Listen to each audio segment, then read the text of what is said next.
नमस्कार दोस्तों, आज का ये वीडियो बहुत इंपॉर्टेंट है आप सबके लिए। जो लोग रिटायरमेंट लेते हैं या जिनको पेंशन मिलती है उन लोगों के लिए सरकार द्वारा, सेंट्रल गवर्नमेंट द्वारा 3 नए नियम लाए गए हैं। Department of pension and pension welfare द्वारा ऑफिस मेमोरेंडम 11 अक्टूबर 2024 का लाया गया है, जिसके अंदर वॉलंटरी रिटायरमेंट हो, कंपलसरी रिटायरमेंट हो या फिर फैमिली पेंशन आपकी डॉटर को मिलने के रिगार्डिंग कुछ नए रूल, कुछ नई जानकारी लाई गई है। दोस्तों, ये नई जानकारी आपके लिए जानना बहुत जरूरी है। अपडेटेड जानकारी है जिसके तहत अगर आप रिटायरमेंट लेना चाहते हैं, आपको पेंशन मिल रही है, तो ये नए नियम आपके लिए बहुत जरूरी है। दोस्तों, आज का वीडियो बहुत इंपॉर्टेंट है, तो वीडियो को एंड तक जरूर देखें। वीडियो को बिल्कुल भी स्किप ना करें। रिटायरमेंट रिलेटेड, पेंशन रिलेटेड 3 नई जानकारी इस वीडियो में हम आपको देने वाले हैं। तो चैनल में नया सब्सक्राइब कर लीजिए और बेल आइकन पर नोटिफिकेशन पे क्लिक कर लीजिए ताकि आपको आने वाले सभी नोटिफिकेशन रिगार्डिंग हमारे वीडियो से रेगुलरली मिलते रहे। आइए स्टार्ट करते हैं अपना आज के वीडियो को बिना किसी देरी के।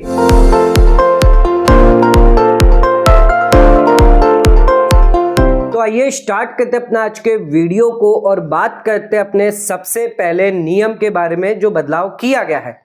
दोस्तों, central civil service implementation of national pension system rule 2021 के तहत जो भी सेंट्रल गवर्नमेंट एम्प्लॉय है जो कवर करते हैं नेशनल पेंशन सिस्टम के अंदर वॉलंटरी रिटायरमेंट 20 साल की सर्विस पूरी करने के बाद कर सकते हैं। यानी अगर आप लगातार 20 साल की सर्विस करते हैं, इसके बाद अब आप वॉलंटरी रिटायरमेंट ले सकते हैं। लेकिन वॉलंटरी रिटायरमेंट लेने के लिए कुछ कंडीशन आपको कंप्लाई करनी पड़ेगी। आइए जानते हैं क्या क्या कंडीशन दी गई है।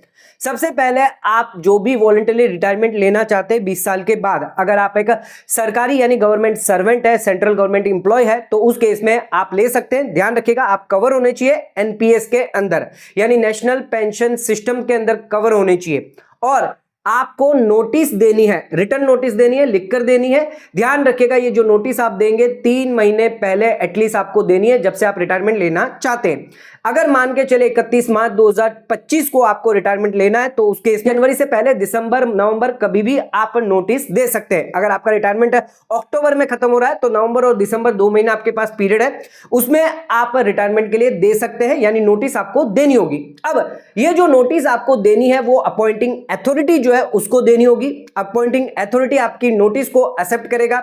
अगर अपॉइंटिंग अथॉरिटी जो भी आपने 3 महीने की नोटिस दी है उससे पहले एक्सेप्ट नहीं करता, तो उसको डीम्ड एक्सेप्टेंस माना जाएगा और आपका रिटायरमेंट इफेक्टिव कर दिया जाएगा। यानी आप रिटायरमेंट कर सकते हैं जो भी नोटिस पीरियड में आपने पीरियड दिया गया है। यानी जैसे आपके 31 मार्च का जो भी आपने पीरियड दिया वो खत्म हो जाता है, उसके बाद आप रिटायरमेंट ले सकते हैं। अगर आपको अर्जेंसी है और आप 3 महीने से कम की शॉर्ट नोटिस देना चाहते हैं, तो उसके लिए भी आप अपॉइंटिंग अथॉरिटी को रिक्वेस्ट कर सकते हैं राइटिंग के अंदर, जिसमें आप 3 महीने से कम का नोटिस देकर रिटायरमेंट के लिए अलाउ किए जा सकते हैं। इसके लिए अपॉइंटिंग अथॉरिटी जो है वो आपकी जो भी आपने रिक्वेस्ट करी है, जो भी आपने रीजन दिया है, उसको चेक करने के बाद एडमिनिस्ट्रेटिव कोई भी इनकन्वीनियंस नहीं होना चाहिए, यानी आपके ना रहने से ऑफिस में कोई भी दिक्कत नहीं आनी चाहिए, तो उस केस में आपकी एप्लीकेशन को अलाउ किया जाएगा। इसमें जो भी curtailment of period of 3 month है वो अलाउ किया जाएगा, यानी आपका शॉर्ट नोटिस जो है वो अलाउ किया जाएगा। 3 महीने के अंदर भी अगर आप नोटिस देते हैं तो भी आपका अलाउ किया जाएगा। इसके लिए आपको रिक्वेस्ट करनी होगी। अब ये जो रूल है वॉलंटरी रिटायरमेंट, यानी 20 साल के बाद आप वॉलंटरी रिटायरमेंट ले सकते हैं, लेकिन किन लोगों के लिए अप्लाई नहीं करता? जो लोग ऑलरेडी स्पेशल वॉलंटरी स्कीम के तहत रिटायरमेंट ले चुके हैं या जिनको डिसमिस या रिमूव कर दिया है, उन लोगों पे रूल अप्लाई नहीं होता। इसके अलावा जो भी पेंशनर और पेंशनर डिपार्टमेंट है, जो भी एनपीएस के अंदर आप रजिस्टर है, इसमें आप चाहे तो अपना फंड जो भी आपका पड़ा हुआ है नेशनल पेंशन सिस्टम के अंदर, जो भी आपका फंड है उसको आप एग्जिट करना चाहते हैं एग्जिट कर सकते हैं। आप चाहते हैं विड्रॉल तो विड्रॉल भी कर सकते हैं, आप चाहे तो कंटिन्यू भी कर सकते हैं। अगर आपका कोई डिफर्ड बेनिफिट पड़ा है तो उसको रिटायरमेंट के बाद भी आप ले सकते हैं। ये सारे ऑप्शन आपके पास अवेलेबल है। तो दोस्तों, वॉलंटरी रिटायरमेंट अब सेंट्रल गवर्नमेंट एम्प्लॉय कर सकता है अगर वो एनपीएस स्कीम के अंदर कवर है, तो उस केस में 20 साल के बाद आप वॉलंटरी रिटायरमेंट ले सकते हैं। आ जाते हैं अपने सेकंड पॉइंट पे। तो अगर कोई central government employee compulsory retirement लेता है, डिसमिसल कर दिया जाता है, रिमूव कर दिया जाता है अपनी गवर्नमेंट सर्विस से, तो उस केस में जो भी कॉर्पोरेट यानी एक्यूमुलेटेड पेंशन कॉर्पोरेट उसका पड़ा हुआ है, पेंशन फंड जो पड़ा हुआ है नेशनल पेंशन सिस्टम के अंदर, तो उस पर क्या इफेक्ट होगा, उसका क्या प्रभाव पड़ेगा, यानी वो फंड का क्या होगा। सेंट्रल सर्विस रूल्स द्वारा अगर कोई सरकारी इंप्लॉय है, गवर्नमेंट सर्वेंट है, तो उस केस में अगर उसका कंपलसरी रिटायरमेंट कर दिया जाता है यानी रिमूव कर दिया जाता है सर्विस से पेनल्टी के थ्रू या डिसमिसल कर दिया जाता है, तो उस केस में जो भी एक्यूमुलेटेड फंड कॉर्पस पड़ा हुआ है वो उसको लमसम के रूप में दे दिया जाएगा, एन्युटी के रूप में दे दिया जाएगा। ये जो भी पैसा जो लमसम दिया जाएगा वो पेंशन फंड रेगुलेटरी अथॉरिटी द्वारा जो भी रूल्स है उसके अकॉर्डिंग दिया जाएगा। अगर कोई सब्सक्राइबर को कंटिन्यू रखना है यानी रिमूव होने के बाद भी कंटिन्यू रहना है तो वो नॉन गवर्नमेंट सब्सक्राइबर बनकर कंटिन्यू रह सकता है। हालांकि इसमें जो भी ग्रेच्युटी या अदर रिटायरमेंट बेनिफिट है उस पर कोई भी इफेक्ट नहीं होगा। तो ध्यान रखिएगा, जो भी एक्यूमुलेटेड पेंशन फंड कॉर्पस पड़ा हुआ है नेशनल पेंशन सिस्टम के पास, अगर कोई व्यक्ति रिमूव हो जाता है, कंपलसरी रिमूव हो जाता है या उसको निकाल दिया जाता है, डिसमिसल कर दिया जाता है, तो उस केस में लमसम पैसा जो है उसको दे दिया जाएगा। ये आ जाते अपने तीसरे रूल पर, तो बहुत ही इंपॉर्टेंट है ये तीसरा रूल। अगर किसी सरकारी कर्मचारी यानी गवर्नमेंट सर्वेंट की डेथ हो जाती है और डेथ के बाद फैमिली पेंशन जो मिलती है वो ज्यादातर फैमिली मेंबर्स को मिलती है, लेकिन एक नया रूल लाया गया जिसके तहत अब फैमिली पेंशन जो वो डॉटर भी ले सकती है, यानी आपकी बेटी आपकी बच्ची को भी फैमिली पेंशन मिल सकती है। लेकिन इसके लिए कुछ क्राइटेरिया कुछ कंडीशन दी गई है। आइए जानते हैं क्या क्राइटेरिया क्या कंडीशन दी गई है।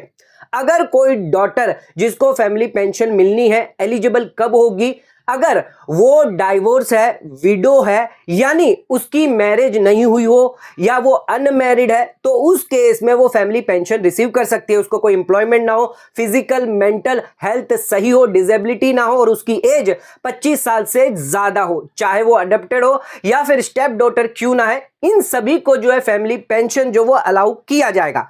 ये क्राइटेरिया दिया गया जिसके चलते आप फैमिली पेंशन यानी जो डॉटर है वो फैमिली पेंशन ले सकती है, वो एलिजिबल हो सकती है। इसके अलावा कुछ गाइडलाइंस दी गई है रिकॉर्ड्स मेंटेन करने के लिए जो भी फैमिली मेंबर्स रिगार्डिंग है।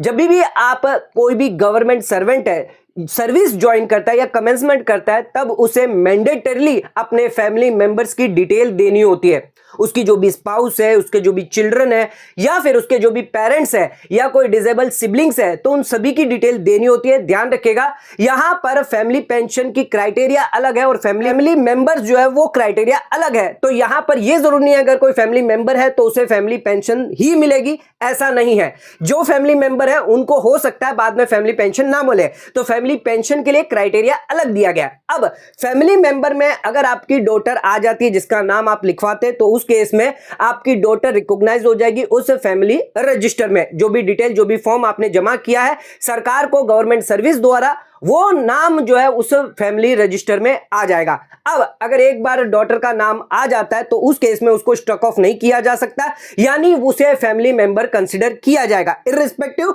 उसकी एलिजिबिलिटी क्या होगी वो बाद में देखी जाएगी। यानी अगर जो सर्वेंट है जो भी गवर्नमेंट सर्वेंट उसकी डेथ होने के बाद फैमिली पेंशन किनको मिलेगी वो एलिजिबिलिटी क्राइटेरिया अलग है। यानी रिटायरमेंट से पहले पेंशन देने से पहले आपको अपडेट कर देना है जो भी रिकॉर्ड्स फैमिली मेंबर है वो सारे रिकॉर्ड आपको मेंटेन करके चलना है। अब ऑनगोइंग डाइवोर्स या फिर लीगल प्रोसीडिंग चल रही है तो उस केस में जो भी फीमेल एम्प्लॉय है या फिर जो भी पेंशनर है तो उस केस में वो पेंशन के लिए अप्लाई कर सकता है अपने बच्चों के लिए। ध्यान रखिएगा अगर उनका कोई भी बच्चा नहीं है तो उस केस में जो विडोर है उनके पास पेंशन जाएगी। लेकिन अगर कोई बच्चा है अलाइव है तो उस केस में अगर वो बच्चा माइनर या डिसेबल है तो उस केस में जो पैसा है वो भी विडोर को जाएगा जब तक वो लीगल गार्जियन है। अगर वो लीगल गार्जियन नहीं रहता तो उस केस में वो पैसा जो वो अपॉइंटिंग अथॉरिटी जो भी लीगल गार्जियन होगा अपॉइंटिंग उसको चला जाएगा। अगर कोई बच्चा एडल्ट है तो उस केस में ध्यान रखिएगा जैसे ही एडल्ट हो जाएगा तो पेंशन सीधे डायरेक्टली उसको ट्रांसफर कर दी जाएगी। अगर जितने भी बच्चे एडल्ट है वो एलिजिबल क्राइटेरिया में नहीं आते तो उस केस में जो भी विडो है उसके पास फैमिली पेंशन जाएगी, तब तक जाएगी जब तक रीमैरिज या फिर अपना एम्प्लॉयमेंट स्टार्ट नहीं करती, तब तक वो फैमिली पेंशन उसके पास ही रहेगी। तो ये फैमिली पेंशन रिगार्डिंग डॉटर को अब जो है वो पेंशन अलाउ की जाएगी सरकार द्वारा, department of pension and pensioner द्वारा ये नया रूल जारी किया गया है। इस वीडियो में हमने 3 नए रूल आपको अपडेटेड बताए हैं office memorandum department of pension and pensioner welfare द्वारा जो जारी किया गया है 11 अक्टूबर 2024 को, जिसके अंदर ये 3 नियम जारी किए गए हैं। दोस्तों आज का वीडियो अगर आपको पसंद आए तो वीडियो को लाइक शेयर सब्सक्राइब करना ना भूलें। वीडियो को ज्यादा से ज्यादा शेयर करें ताकि और लोगों तक इसकी नॉलेज पहुंच सके। आज का वीडियो खत्म करते हैं। धन्यवाद।